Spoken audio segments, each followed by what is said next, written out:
আসসালামু আলাইকুম রহমতুল্লাহি অবরকাতুহু। সম্মানিত দর্শক, অতি সম্প্রতি দুটো গুজব একেবারে বাংলাদেশের সামাজিক মাধ্যম রীতিমতো তোলপাড় হয়ে যাচ্ছে দুটো গুজবে। এটিকে শয়লাভও বলতে পারেন, এবং এ দুটো গুজবের যথেষ্ট রাজনৈতিক গুরুত্ব আছে, এবং এই দুটো গুজবের মাধ্যমে আমাদের যে জাতীয় চরিত্র, মন এবং মানসিকতা এটা যেভাবে নির্ভর করছে, এবং আগামীতে আওয়ামী লীগের রাজনীতি এবং দেশীয় রাজনীতি এটি কিভাবে শেভ নেবে, এটিও কিন্তু এই দুটো গুজবের মধ্যে একেবারে প্রকট হয়ে উঠেছে। প্রথম গুজবটা হলো আওয়ামী লীগের সাধারণ সম্পাদক জনাব ওবায়দুল কাদের মারা গিয়েছেন। এটা সত্য মিথ্যা গুজব এটা আমরা কেউ জানি না। এর কারণ হলো এটা নিয়ে আওয়ামী লীগের লোকজন কেউ কিছু বলছে না।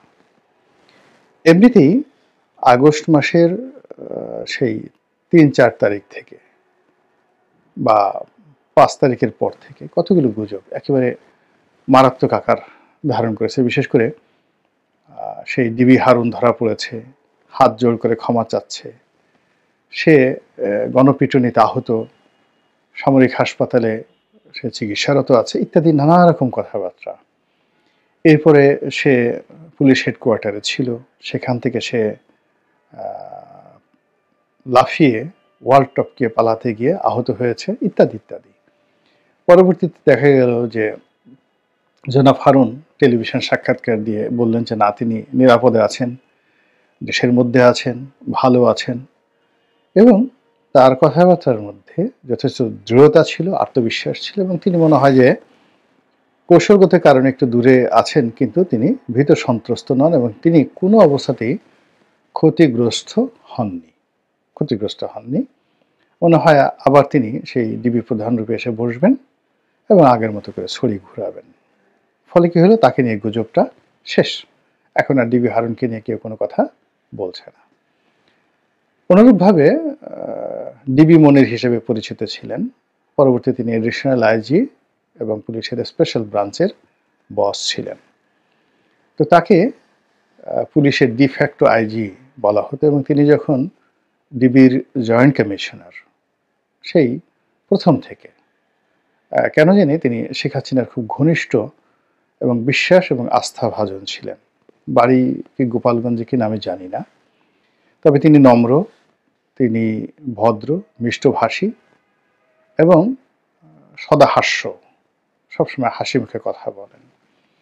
তার এই গুণাবলীগুলোর কারণে যদি তার বিরুদ্ধে যে সকল অভিযোগ যে তিনি একেবারে ঠান্ডা মাথার একজন খুনি, বাংলাদেশের যত জঙ্গি নাটক তার মাধ্যমে হয়েছে, যত খুন খারাপি পুলিশের, যত খুন খারাপি তিনিই করেছেন। তিনি কাউন্টার টেররিজমের প্রধান ছিলেন, ডিবির প্রধান ছিলেন, ডিবির মেট্রোপলিটন পুলিশের জয়েন্ট কমিশনার ছিলেন, পরে আবার এসবির প্রধান হয়ে রাজনীতির যে পুরো বিষয়টি তিনি তদারক করতেন। ফলে পুলিশের কমান্ড তার মাধ্যমেই হতো, এবং যেটি শেখ হাসিনার বাণী বা নির্দেশনা পুলিশের প্রতি, সেটা আইজির প্রতি হোক কিংবা ডিবি হারুনের প্রতি হোক, এটি জনাব মুনিরের মাধ্যমে হতো। ফলে তাকে কেন্দ্র করে আওয়ামী বিরোধী শক্তিদের মধ্যে একটা নিদারুণ অশ্রদ্ধা, তারপরে তিনি ধ্বংসপ্রাপ্ত হন, লানতপ্রাপ্ত হন, দুর্ভোগের মধ্যে পড়েন, এইরকম অভিশাপ আওয়ামী বিরোধী শক্তি সবসময় দিত। এবং তার পতনের পরে তার ওই অফিসে কত ২০ কোটি না ২৫ কোটি টাকা পাওয়া গিয়েছে, খোয়া গিয়েছে। শেষ পর্যায়ে তিনি খুন খারাপি করার জন্য এই টাকা নিয়ে তিনি এসেছেন, এবং পুরো টাকা তিনি এগুলো করতে পারেননি। এরপর তিনি যখন মানে তাকে যখন পাওয়া যাচ্ছিল না, তখন তিনিও এই ডিবি হারুনের মতো তিনি আসলেন, সাক্ষাৎকার দিলেন, লাইভে কথাবার্তা বললেন, এবং তিনিও খুব দৃঢ়তার সাথে বললেন, আত্মপক্ষ সমর্থন করে, যে তিনি কোনো অন্যায় করেননি, গুনাহ করেননি, এবং তিনি একেবারে সর্বশেষ যেই জায়গাটিতে ছিলেন এসবিতে, ওখানে আসলে তার কোনো কমান্ডই ছিল না। তারপর তিনি বিএনপি পন্থী একজন পুলিশ কর্তা, যাকে তিনি দয়া করেছিলেন, এবং দয়া করে আওয়ামী লীগ জমানাতে তাকে প্রমোশন দিয়েছেন এবং তার পাশাপাশি দেখেছেন এই লোকটি বেইমানি করেছে, বেইমানি করে তাকে কিভাবে ফাঁসানোর চেষ্টা করেছে, নিজের সেই অসহায়ত্ব তিনি চমৎকারভাবে ফুটিয়ে তুলেছেন। ফলে তাকে নিয়ে এখন আর কোনো গুজব হচ্ছে না। এরপরে এখন যে গুজবটা হচ্ছে সেটা হলো ওবায়দুল কাদেরকে নিয়ে। এখন ওবায়দুল কাদের এমনিতেই অনেক দিন যাবত অসুস্থ এবং তাকে নিয়ে এর আগেও বহুবার গুজব হয়েছে। তিনি সিঙ্গাপুরে আছেন, মারা গিয়েছেন, তারপরে তিনি বাংলাদেশে আছেন, লাইফ সাপোর্টে আছেন, ইত্যাদি নানা কিছু। এখন এই ভদ্রলোক কতটুকু দুর্নীতি করেছেন, কতটুকু অন্যায় করেছেন সেটা আইন শৃঙ্খলা রক্ষাকারী বাহিনী দেখবে। কিন্তু তার সবচেয়ে বড় দোষ হলো তিনি আওয়ামী লীগের পক্ষে প্রতি মুহূর্তে কথাবার্তা বলেছেন এবং শেষের দিকে বয়সের ভারে তিনি অনেক কথা বলতেন যেগুলো কথা স্বাভাবিক মনে হতো না। দ্বিতীয়ত তিনি সবসময় আলোচনায় থাকতে চাইতেন। আর তৃতীয়ত তার মনের মধ্যে একটা ভয় কাজ করত, যে তার যে কোনো সময় পদ্মচ্যুতি ঘটতে পারে। এই জন্য তিনি শেখ হাসিনাকে খুশি করার জন্য অনেক কথা বলতেন। আবার তিনি এই আশঙ্কাও করতেন যে তাকে পালানো লাগতে পারে, সরকারের যে কোনো সময় পতন হতে পারে, শেখ হাসিনা যে কোনো সময় মারা যেতে পারেন, শেখ হাসিনা পালাতে পারেন। এই সকল কথাবার্তা আবার তিনি অকপটে খুব সুকৌশলে বলতেন। যেমন শেখ হাসিনা পালায় না, আমি পালাবো না, আমি মির্জা ফখরুলের বাড়িতে উঠব, তো মির্জা ফখরুলকে জায়গা দেবেন না, এই সকল কথাবার্তা তিনি বলতেন। ফলে তিনি সবসময় আলোচনা সমালোচনার কেন্দ্রে ছিলেন, একেবারে কেন্দ্রে ছিলেন। তিনি সমালোচিত ছিলেন মূলত তার ড্রেস আপের জন্য, দামি পোশাক আশাকের জন্য, ঘড়ির জন্য।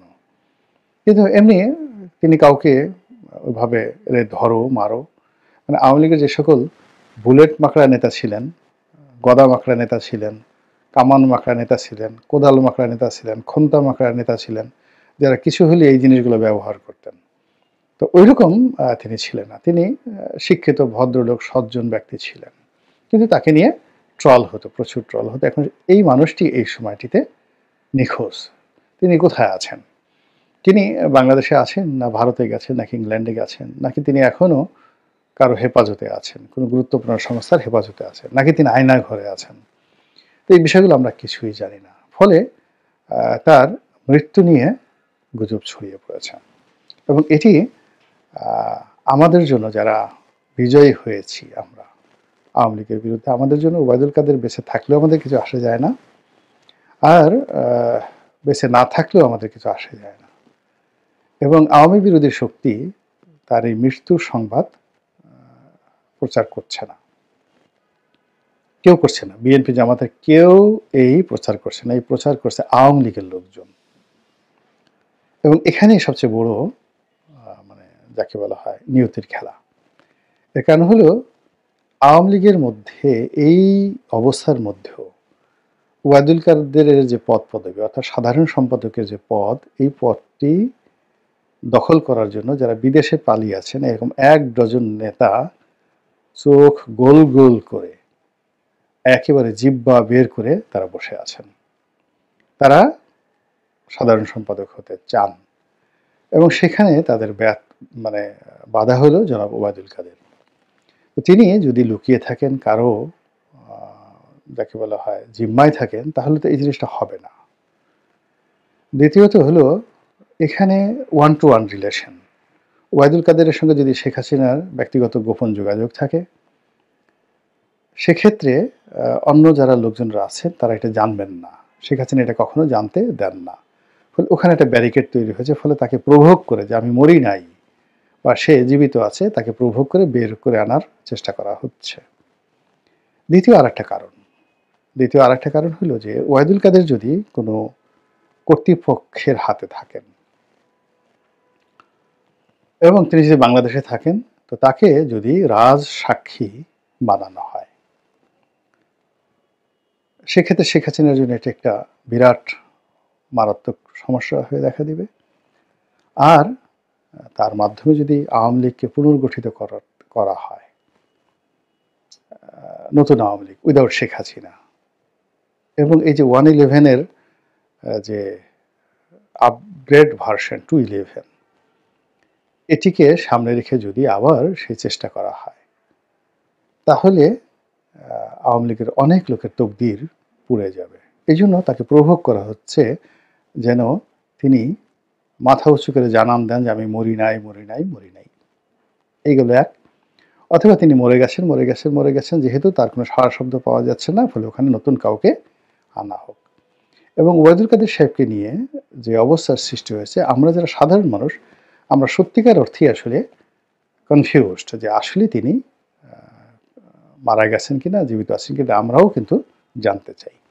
তো এর মধ্যে ধরুন আওয়ামী লীগের পলিটিক্সটাই মূলত বেশি, পক্ষে এবং বিপক্ষে, ওবায়দুল কাদের পক্ষে এবং ওবায়দুল কাদেরের বিপক্ষে। দ্বিতীয় যে গুজব, সেটা হলো শেখ হাসিনা হিন্দু হয়ে গেছেন।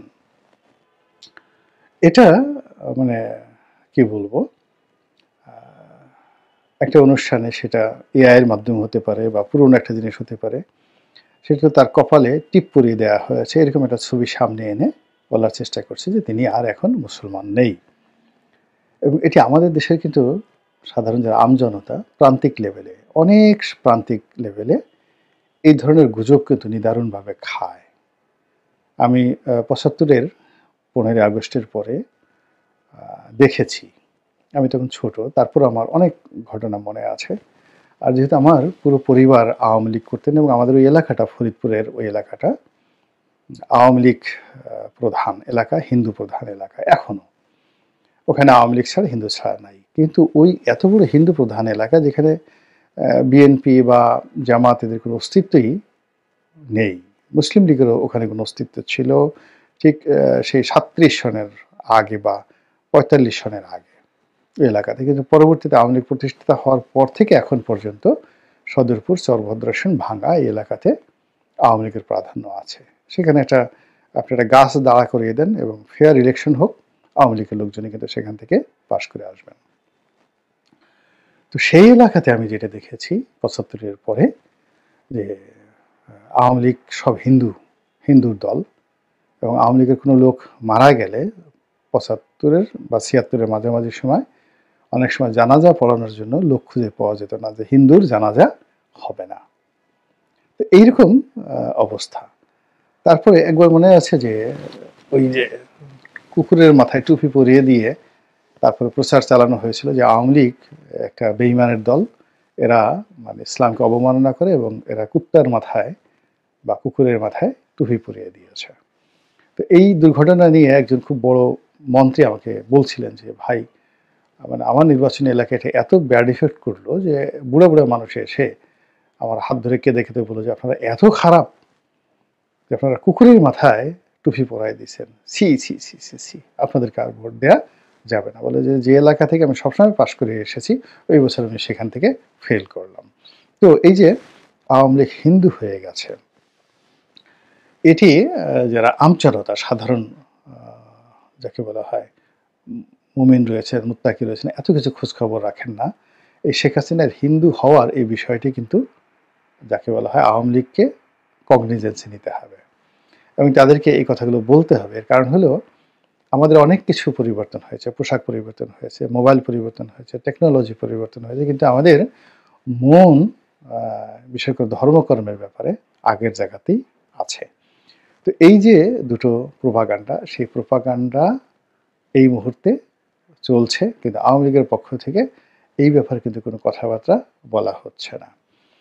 দ্বিতীয়ত এখানে যেটি হচ্ছে, এই হিন্দু হয়ে গেছে, তো শেখ হাসিনা হিন্দু হয়ে গেছে, এর মাধ্যমে বিজেপি, নরেন্দ্র মোদী এবং ভারতীয় দাদাদের সঙ্গে আওয়ামী লীগের যে দহরম মহরম সম্পর্ক এবং এই দেশটিকে একটি হিন্দুস্থান বানানোর আওয়ামী লীগের যে পরিকল্পনার যে চক্রান্ত, এটি নিয়ে যে অপপ্রচার চালানো হচ্ছিল, সেই অপপ্রচারটি যে থেমে যায়নি এবং এটা আরও এই জমানাতে এত ব্যাপক আকারে প্রচার হচ্ছে, এর দ্বারা প্রমাণিত হয় যে আমরা যে আমাদের সাম্প্রদায়িক মন এবং মানসিকতা, সেখান থেকে বেরোতে পারিনি। আমরা শেখ হাসিনাকে পরাজিত করেছি, তিনি আমাদের ভয়ে এখান থেকে চলে গেছেন। তার এই বয়সে, প্রায় ৮০ বছর বয়সে তিনি আবার বাংলাদেশে ফিরত আসবেন, এটি খুবই একটা দুরূহ এবং কঠিন একটা বিষয়। তাকে আবার ভারত শক্তিমত্তা প্রয়োগ করে এখানে ক্ষমতায় বসাবে, এটি আরও দুরূহ একটি বিষয়। অথচ তাকেই আমরা প্রতিপক্ষ মনে করে এখনও তার কপালে সিঁদুর পরাতে চেষ্টা করছি। আল্লাহ আমাদেরকে এই বদ খাসলত থেকে রক্ষা করুন এবং হেফাজত করুন। আসসালামু আলাইকুম ওয়া রাহমাতুল্লাহি ওয়া বারাকাতুহু।